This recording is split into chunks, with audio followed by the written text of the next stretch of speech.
नमस्कार दोस्तों, मेरा नाम है गगन और स्वागत है आज के वीडियो में, जहां हम बात करने वाले हैं महिंद्रा की EKUV 100 के बारे में। अभी इसमें 100 का हो, 100 का हो, जो भी कहना चाहते हो आप कह सकते हो।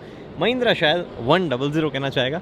खैर, ये इलेक्ट्रिक KUV जो है वो मार्केट में अब लॉन्च हो चुकी है। जी हाँ, ये गाड़ी लॉन्च हो चुकी है और अगर आपको ख़रीदनी है तो आपको इसके लिए 8,25,000 रुपये आसपास देने पड़ेंगे और मतलब एक्स-शोरूम देने पड़ेंगे। उसके बाद में अलग से जो है जो भी चार्जेस हैं, इंश्योरेंस वगैरह, RT वगैरह जो भी आपके होते हैं वो अलग हैं। अभी क्या फीचर्स है, क्या क्या चीज़ें हैं, इंटीरियर कैसा है, एक्सटीरियर कैसा है, उन सब चीज़ों की बात कर लेते हैं। सबसे पहले जो रेगुलर KUV है उससे काफ़ी सारी चीज़ें मिलती जुलती नजर आएगी, जैसा कि आप देख सकते हैं। और उसके बाद में अगर आप देखेंगे तो आगे की तरफ जो ग्रिल है वो रिप्लेस कर दी गई है ऑब्वियसली, क्योंकि एयर वेंट्स की ज़रूरत थी नहीं, तो वो रिप्लेस कर दी गई। हालांकि एयर वेंट्स के लिए थोड़ा थोड़ा स्पेस जो है वो यहाँ पे जरूर नीचे वाले ग्रिल में आपको देखने को मिल जाएगा। हेडलाइट्स कुछ ऐसी दिखती है, लो बीम, हाई बीम, ये आपके पास में साइड में DRLs, ये इंडिकेटर्स, ब्लू एक्सेंट दिया गया है। जो मी इनका लोगो है ME, वो वाले फॉर्म में जो है कई जगहों पे लिखा गया है। ब्लू लोगो जो है काफ़ी जगह इस्तेमाल किया गया है। और इधर आगे भी है, इस साइड भी है ME, ये बैजिंग यहाँ पे है। यहाँ से चार्ज जो है वो ये गाड़ियाँ हो जाएगी। नीचे जो है टायर्स कुछ ऐसे मिलते हैं, 15 इंचेस की 185/60 सेक्शन के टायर्स हैं और 15 इंचेस की जो है स्टील रिम्स आपको देखने को मिलती है। गाड़ी को जो है लो कॉस्ट रखने की काफ़ी कोशिश की, जो कि आपको कई जगह पता भी चलेगी। पीछे की तरफ ऐसे टेल लैंप्स दिखते हैं, ब्लू यहाँ पे एक्सेंट, ये टेल लैंप्स जो ऑलरेडी हम देख पा रहे थे। बाकी यहाँ पे रिवर्स लाइट वगैरह जो है वो यहाँ देखने को मिल जाएगी। प्लस माइनस एक बड़ा ही इंटरेस्टिंग सा जो यहाँ पे देख पा रहे हैं, प्लस और माइनस ये दिया गया है, जो कि हाईलाइट करता है कि भैया ये है एक इलेक्ट्रिक कार। उसके बाद में नीचे की तरफ रिवर्स पार्किंग सेंसर्स, जो ऐसा लगता है आफ्टर मार्केट से हैं, थोड़े से ऐसा फील होता है। और उसके बाद में अब हम चलते हैं अंदर, लेकिन अंदर जाने से पहले मैं आपको दिखाना चाहता हूँ उसका हुड, कि अंदर वहाँ पे क्या क्या है, ताकि आप थोड़ा सा बेहतर जो है चीज़ें समझ पाएँ। ओ, बहुत भारी है। ओके, सो ये जो आप देख पा रहे हैं, इस तरफ पूरा बैटरी पैक लगा हुआ है और इस तरफ जो है मोटर लगी हुई है। और यही रीज़न है कि यहाँ पे KUV जो है उसमें रेंज वगैरह आपको ज़्यादा नहीं मिल पाएगी। यही रीज़न है कि यहाँ पे जो है आपको रेंज वगैरह जो है वो काफ़ी कम मिलेगी। 155 की रेंज मिलने वाली है। बाकी यूजुअली जो प्रॉपर इलेक्ट्रिक कार्स उनमें नीचे बैटरी पैक लगा होता है, जो कि ज़्यादा जगह वहाँ मिल जाती है और ज़्यादा बड़ी बैटरी पैक लगवाता है। यहाँ पे महिंद्रा ने एग्जिस्टिंग KUV, यानी कोई नया प्लेटफॉर्म नहीं लाया, वो एग्जिस्टिंग KUV में ही उसी के कंपार्टमेंट में ही फिट करने की कोशिश की है। इस वजह से जो है कुछ ज़्यादा ये फ्यूचरिस्टिक EV जो है वो नहीं है, ज़्यादा लॉजिकल EV जो है ये नहीं है। तो वो थोड़ी परेशानियाँ जो है यहाँ पे EV के साथ होने वाली है। फिलहाल अंदर चलते हैं और देखते हैं कि क्या क्या चीज़ें जो है हमें अंदर की ओर ऑफ़र की जाती है। एग्जिस्टिंग KUV अगर आपने देखी है तो उससे काफ़ी सिमिलरिटीज़ आपको यहाँ मिलने वाली है। सबसे पहले plastic quality as it is same है जैसी महिंद्रा KUV की है। हर जगह हार्ड प्लास्टिक का इस्तेमाल किया गया है।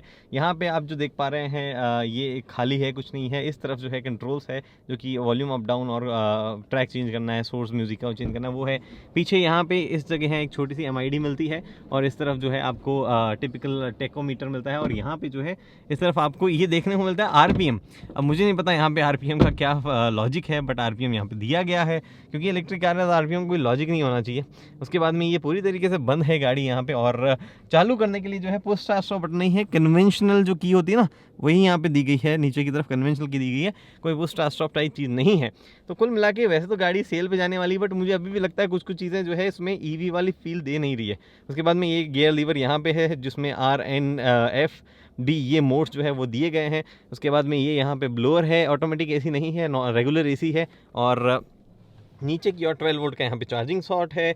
बहुत सारा स्पेस है, बहुत ज़्यादा स्पेस पड़ा है नीचे, क्योंकि सारा गियर बॉक्स वगैरह जो है वो अगर था KUV में तो भी इधर ही आता था, लेकिन इसमें तो खैर ज़रूरत भी नहीं पड़ रही इतनी कुछ बड़े गियर बॉक्स वगैरह की, क्योंकि EV है तो गियर बॉक्स की कोई ज़रूरत नहीं है। तो वो चीज़ें सब बच गई हैं। बहुत सारे स्पेस, इसका बेटर यूटिलाइजेशन डेफिनेटली हो सकता था।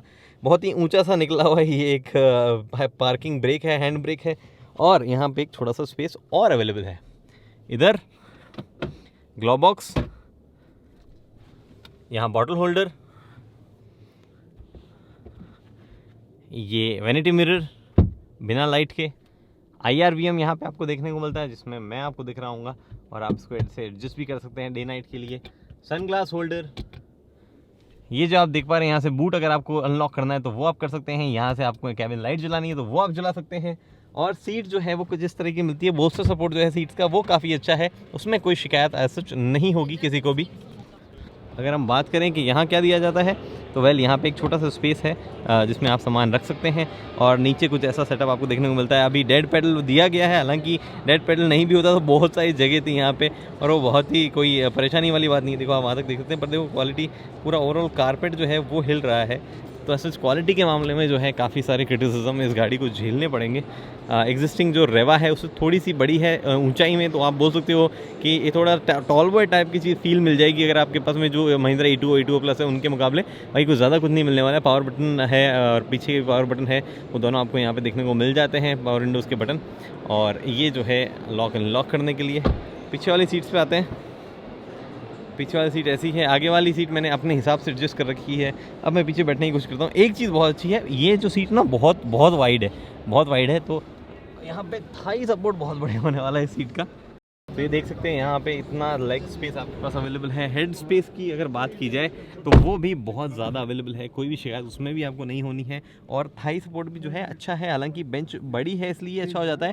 बेंच ऊंची होती तो और ज़्यादा मज़ा आता, बट नीचे की तरफ जो है यहाँ स्पेस कम है। 3 लोग बैठ सकते हैं, वेल 3 लोग बैठ सकते हैं, लेकिन छोटे छोटे 2 बच्चे, एक बच्चा हो बीच में और 2 एडल्ट हो तो ज़्यादा बेहतर है। पीछे की तरफ जो है एरिया काफ़ी खुला खुला लगता है। ये जो है इतनी कंफर्टेबल बेंच नहीं है रियर वाली, तो वहाँ थोड़ी बहुत कंप्लेंट्स जो है वो आप कर सकते हैं। और ये पूरी बेंच फोल्ड होती है, कोई 60-40 स्प्लिट नहीं है। तो यहाँ पे जो है एक और चीज़ नोटिस में आपके आएगी, वो ये कि बूट स्पेस कितना है। तो बूट स्पेस हम देख लेते हैं। सबसे पहले तो ये पॉकेट डोर हैंडल्स जो है छोटे हैं, ज़्यादा यूजेबल नहीं है। तो बूट जो है वो अभी खोलने की परमिशन नहीं दे रहे हैं। प्रॉबेबली बूट में आई डोंट नो बैटरी रखी है या क्या रखी है, जो भी चीज़ है। नीचे स्पेयर टायर है और नीचे की तरफ पीछे जो है काफ़ी सारी जगह खाली पड़ी है। तो गाड़ी का वेट डिस्ट्रीब्यूशन जो है वो भी आई एम श्योर कि अजीब सा हो गया होगा। कैसे महिंद्रा उसको मैनेज करेगा, कैसे होगा, ये तो जो प्रोडक्शन रेडी वेरिएंट है जो लोगों को मिल रहा है उसको चलाने को ही पता चलेगा। बाकी फिलहाल दोस्तों इस वीडियो में इतना ही। उम्मीद करता हूँ वीडियो पसंद आए। दोस्तों लाइक शेयर सब्सक्राइब कर दीजिए। ऑटो एक्सपो की बाकी जो वीडियोज़ है वो प्लेलिस्ट जो आ रही है उसमें है। बाकी अगली वीडियो तक दोस्तों हेलमेट पहनिए, सीट बेल्ट पहनिए, सुरक्षित चलिए। धन्यवाद।